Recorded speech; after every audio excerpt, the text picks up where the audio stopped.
महारैली के माध्यम से अपने लोगों को क्या संदेश देंगे? कि जो प्रदेश और केंद्र सरकार की योजनाएं हैं, उन योजनाओं की लोगों को जानकारी दे रहे हैं कि उन योजनाओं का लाभ आप लीजिए। आप एप्लीकेशन बनाइए, हमको दीजिए, उस योजना हम आपके घर तक पहुंचाएं। ये उद्देश्य लेकर के हम उत्तर प्रदेश के 75 जिले में गरीब, कमजोर, पिछड़े, दलित, वंचित, शोषित को हम समझा रहे हैं कि जब तक आप आगे आओगे नहीं तो योजनाओं का लाभ आप ले नहीं पाओगे। तो इसी उद्देश्य से ये कार्यक्रम पूरे 75 जिले में हम लोग चला रहे हैं। क्या रिस्पांस मिल रहा है? अब आपके सामने है। आप पिछड़े दलितों की बात करते हैं, जबकि एक पार्टी के द्वारा पीडीए भी चलाया जा रहा है। पीडीए का फुल फॉर्म आप लोग पूछिएगा, परिवार डेवलपमेंट अथॉरिटी उसका नाम है।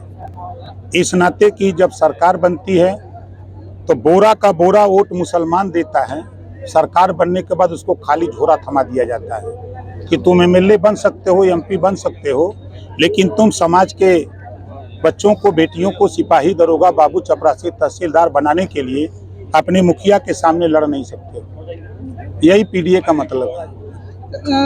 राजभर जी, इस पूरे प्रदेश में कानून व्यवस्था की बात की जा रही है, लेकिन अमेठी में जो पिछले कल हुआ है, एक ही परिवार के 4 दलितों की हत्या की गई है। क्या लगता है कानून व्यवस्था कितने बेहतर तरीके से काम कर रहा है? आप उसको जान लीजिए, वो प्रेम प्रपंच का मामला है, उससे कौन सा कानून लैंड ऑर्डर। और सबसे मजे की बात कि आप देख रहे हैं जो भी घटनाएं सामने आ रही हैं, चाहे फैजाबाद रेप का मामला हो, चाहे मऊ रेप का मामला हो, चाहे कन्नौज रेप का मामला हो, चाहे कुशीनगर नकली नोट बरामद का मामला हो, हर जगह तो समाजवादी पार्टियां के लोग आ रहे हैं। ऐसा क्यों है? अभी एक पूर्व विधायक और एक उनके भाई, वो भी रेप के मामले में फंसे हुए हैं कल का। भाई कानून अपना काम कर रहा तब न फंस रहे हैं, कानून अपना काम नहीं करता तो कैसे फंसते हैं? सिर्फ समाजवादी पार्टी के ही लोग रेप के मामले में क्यों फंस रहे हैं? अब उन्हीं से पूछे कि ऐसा क्यों हो रहा है, ऐसा क्यों हो रहा है, ये उसका जवाब वही दे सकते हैं। हम लोग तो कानून के दायरे में काम कर रहे हैं, जांच हो रही है, जांच में जो पकड़ा जा रहा है उसके खिलाफ कार्रवाई हो रही है। ऐसे में बात किया जाए विदेश नीति की, तो लेबनान और इजराइल में लड़ाई चल रही है। लेबनान के नसरुल्लाह की जो मौत हो गई है, बावजूद इसके जो यूपी में बहुत सारे जो मुसलमान हैं, उनके समर्थन में रैलियां तक निकाल रहे हैं। देखिए, कोई भी कानून को अपने हाथ में लेगा, आतंकवादी गतिविधि में लिप्त होगा, उसके साथ वही सलूक होगा। जो कानून कहता है, कानून के दायरे में कार्रवाई होगी। मंत्री जी, चुनाव होने जा रहा है ये उत्तर प्रदेश में, इसमें आपकी पार्टी कहाँ तक काम करेगी? हमारी पार्टी चुनाव नहीं लड़ेगी, 10 सीट पर हम लोग काम कर रहे हैं। हम चाहे वो मिर्जापुर की बात हो, चाहे अयोध्या की बात हो, चाहे अम्बेडकर नगर हो, चाहे अलीगढ़ हो, चाहे आपके संभल हो, चाहे गाजियाबाद हो, 10 सीट पर हम कार्यक्रम अपनी पार्टी का खुद संगठन धरातल पे हम लोग बना रहे हैं। जो भी उम्मीदवार एनडीए गठबंधन से आएगा वो उसको जिताने का काम होगा। एक चर्चा चल रही है कि आरक्षण में जो वर्गीकरण की बात की जा रही है, आने वाले समय में फिर से जो है कृषि को मुद्दा बनाया जाएगा और आरक्षण में वर्गीकरण कर दिया जाएगा। 22 साल से हम कह रहे हैं ना ये बात। देखिए, रोहिणी आयोग का गठन हुआ दिल्ली में, माननीय प्रधानमंत्री जी के नेतृत्व में, रिपोर्ट तैयार हो गई, उसकी समीक्षा भी हो गई, अब उसको लागू करने की तैयारी हो रही है।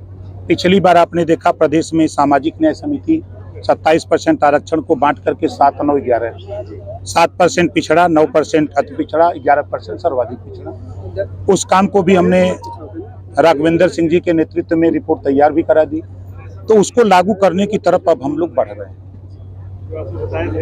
नेताजी, इन दिनों जो सनातन धर्म और हिंदू धर्म को लेकर लगातार जो राजनीति चल रही है, और कहीं न कहीं सनातन और हिंदू धर्म को नीचे दिखाने की बात कही जा रही है। अपने सांसद जी का भी कुछ इसी तरह का मामला था। देखिए, हम लोग काम कर रहे हैं। अभी 2 अक्टूबर गांधी जयंती के दिन आपने देखा कि पूरे देश में प्रधानमंत्री जी के जन्मदिन 17 सितंबर से लेके 2 अक्टूबर तक हम लोगों ने सफाई अभियान, जो गांधी जी का सपना था कि राजनीतिक भागीदारी तो मिल गई, लेकिन स्वच्छ भारत और विकसित भारत और ग्राम स्वराज ग्राम स्वराज स्थापित हो, गांव का राज हो, उसके लिए हम लोग काम कर रहे हैं। ये बयान दे दे करके व्याकुल भारत की तरह हैं ये लोग कि जल्दी सत्ता मिल जाए, हम क्या बोल दें कि जनता हमारे संगे आ जाए। 20 साल लगातार, 20 साल तक ये लोग अब डमरू बजावें। नेताजी, बिहार और गुजरात में शराबबंदी है। आप भी अपने मंचों से कई बार जो है शराबबंदी की बात कर चुके हैं। आपके अरविंद राजभर जी ने आज इस बात को उठाया है। तो क्या लगता है कि ओम प्रकाश राजभर शराबबंदी की बात को जो है मंत्रिमंडल में या केंद्र सरकार तक उठाएंगे? ये हम कानून बनवाने की तैयारी में हैं। 33% आरक्षण महिलाओं को दिया जा रहा है।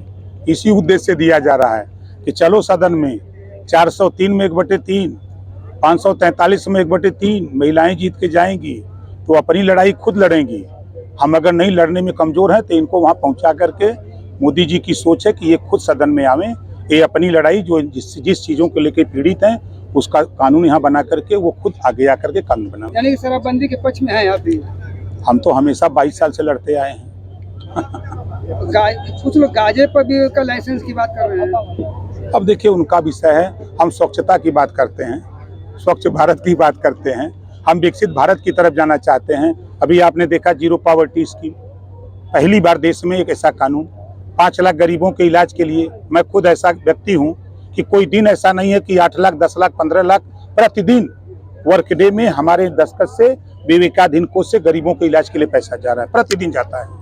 मंत्री जी, अभी जो इजराइल में लड़ाई चल रही है, अभी आपके विधानसभा क्षेत्र का मजदूर गए हैं वहाँ पे, कुछ जखनिया विधानसभा के मजदूर गए हैं, उसका क्या लग रहा है? उसके बारे में कुछ अपडेट है? क्या जानकारी है कि किस तरह की सुविधाएं मिल रही है? एक पत्र मिला हमको, उस पत्र को हमने दिल्ली बात किया कि इस तरह के लोग फंसे हुए हैं, तो उनका डिटेल इकट्ठा किया जा रहा है। उनको सुरक्षित वहां से वापस भारत लाने की तैयारी हो रही है। परिवार वालों से कुछ बात हुई आपकी? नहीं, परिवार से हमारी कोई बात नहीं। किसी ने पत्र मुझे दिया था, उसी पत्र पे मैंने कार्रवाई शुरू की है। मतलब वो तो आपसे हाँ, कराया जाएगा? बिल्कुल कराया जाएगा। ठीक है।